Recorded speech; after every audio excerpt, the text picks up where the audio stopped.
Karena di sisi lain jadi pintu masuk setan. Oh, berbuat dosa kok tidak boleh. Asal kok ada apa? Ada pengampunan. Nah, kira-kira bagaimana ini pendeta dalam pemahaman saya?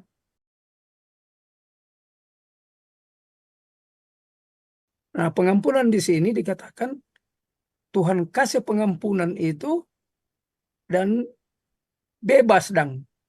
Jadi seperti pertanyaan Daud sini, jika Tuhan dapat mengampuni Daud karena persinahan, penipuan dan pembunuhan, adakah harapan kita? Jadi di sisi lain, kenapa saya bilang ada dua sisi? Karena di sisi lain jadi pintu masuk setan.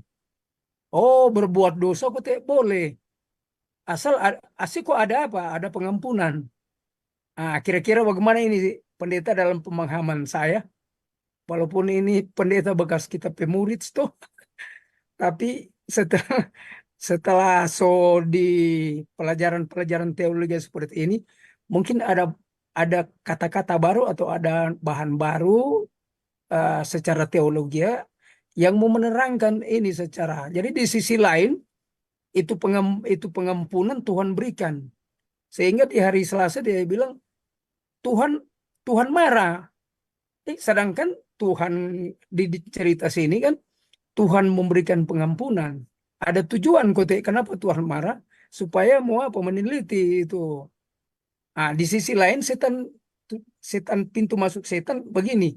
Oh, berarti boleh berbuat dosa, boleh selalu selalu berbuat dosa. Ah, kira-kira bagaimana ini, pendeta? Oke, baik. Ini sokase berat lagi Pak kita ini kalau begitu. Oke, baik. Terima kasih. Masih terekam dengan baik masa-masa dulu. Terima kasih banyak. Oke, jadi pertanyaannya adalah jika Tuhan dapat mengampuni Daud karena persinahan, penipuan, pembunuhan, tangkap tiga inilah macam-macam ya, luar biasa. Harapan apakah yang ada pada Anda? Ada enggak? Atau justru ini seperti yang ditanyakan tadi, menjadi sebuah celah bahwa, wah, enggak apa-apa, kita bisa buat, ya kita kembali, kita bisa diampuni. Oke, untuk menjawabnya nanti juga boleh dilengkapi oleh pendeta uh, Rantung Senior. Mungkin sekilasnya seperti ini. Benar, Tuhan itu marah murka dengan dosa. Nggak bisa dipungkiri. Tetapi Tuhan mencintai orang berdosa. Ya. Disitulah karakter Allah muncul. Ya, Allah itu kasih, Allah itu adil. Karena kasih dia mengasihi, karena adil dia menghukum. Nah, tapi bagaimana itu bisa diharmoniskan? Jangan-jangan ini menjadi sebuah kelonggaran. Ya, Allah kita kok baik. Orang tua kita, ya yang penting kita datang lagi, minta maaf, pasti orang tua mau kasih maaf. Ya Tuhan juga apalagi seperti itu. Bahkan lebih. Namun, di sini kita harus memahami. Memang ketika Tuhan mati di salib, salib itu menjadi satu pertunjukan yang luar biasa dari Allah. Karena disitulah titik pertemuan antara kasih dan keadilan Allah itu diwujudkan. Nah, Allah bukan karena kasih sayang, ya sudahlah, nggak usah dipanis, ini manusia dibiarkan. Oh, mantap. Allah salah dalam satu sisi karena Allah itu adil. Jadi sebagai solusinya adalah hukuman tetap jalan, tapi kasih perhatiannya juga tetap jalan, diberlakukan. Jadi orang berdosa diampuni, hukuman dijalankan adalah dengan dia membiarkan dirinya mati untuk kita. Ya, disitulah kemudian kita sebut, Ellen White juga menyebutkan cinta dan keadilan Allah itu bercium-ciuman, bercumbuan di kayu salib. Nah, jika kita tiba kepada cara berpikir bahwa Allah itu bisa toleransi, agak longgar karena dia pasti akan mengampuni. Ya, Sudah tidak ada yang dapat kita lakukan untuk membuat Allah itu mengasihi kita. Tidak ada. Tidak ada usaha ataupun kebaikan-kebaikan yang kita buat yang kemudian bisa merayu, mempengaruhi Allah untuk Allah mengasihi kita. Tidak ada. Karena pada dasarnya Allah itu kasih. Saudara pun tidak tunjukkan itu, bahkan kita sementara berdosa sekalipun, ketika kita berdosa, Allah telah menunjukkan kasih karunia-Nya bagi kita. Ini luar biasa.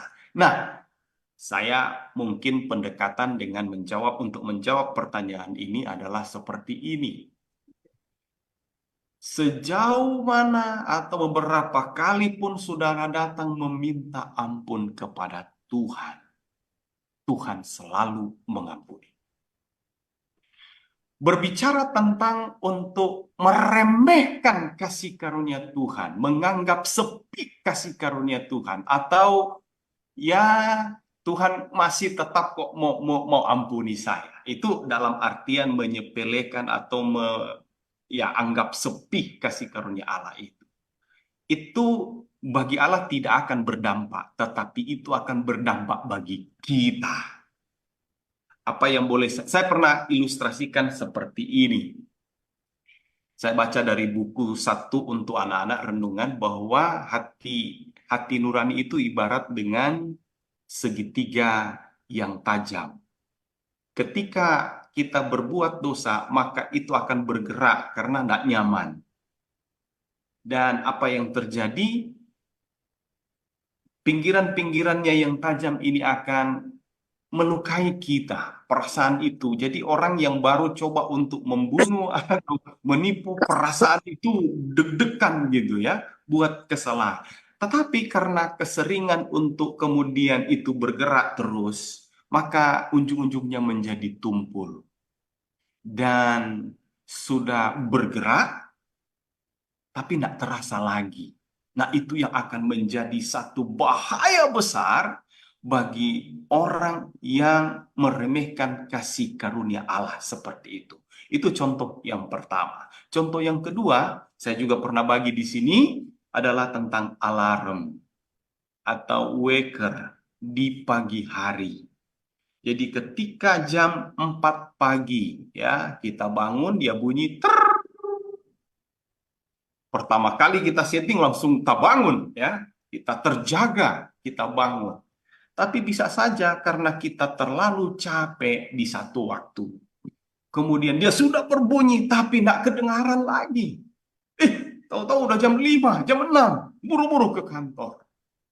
Nah, Bapak Ibu Saudara seperti itu. Kata lain bahwa pekerjaan Roh Kudus untuk menjamah hati seseorang itu terus bekerja. Dia tetap bergerak, waker tetap berbunyi. Tetapi oleh karena kita membiarkan terus-menerus menganggap sepi, ini tanda kutip, kasih karunia Allah, maka itu akan efeknya berdampak besar terhadap kita. Mungkin saja Roh Kudus sudah bekerja mengingatkan kita, tapi kita tidak lagi peka. Dan tahu apa akibatnya? Sudah bukan salahnya Tuhan. Tuhan sudah menegur, tetapi kita telah membiasakan diri dengan tidak lagi peka akan hal itu. Sama halnya dengan yang ditanyakan tadi. Hati-hati dengan membiarkan kita berdosa nanti kok kita nanti balik minta ampun. Jangan-jangan belum sempat minta ampun, tiba-tiba putus. Maksudnya kita tidak ada ya. Celaka atau ketabrak atau apa, baru tidur, tiba-tiba terhenti denyut nadi kita, jantung kita. Yang fatal siapa? Kita. Mungkin itu yang boleh saya sampaikan, cukup panjang. Selamat bertemu kembali, selamat tahun baru bagi saudara dan saudari sekalian yang kembali pada saat ini di tahun 2024 kembali dapat bersama-sama ya di acara ibadah kita.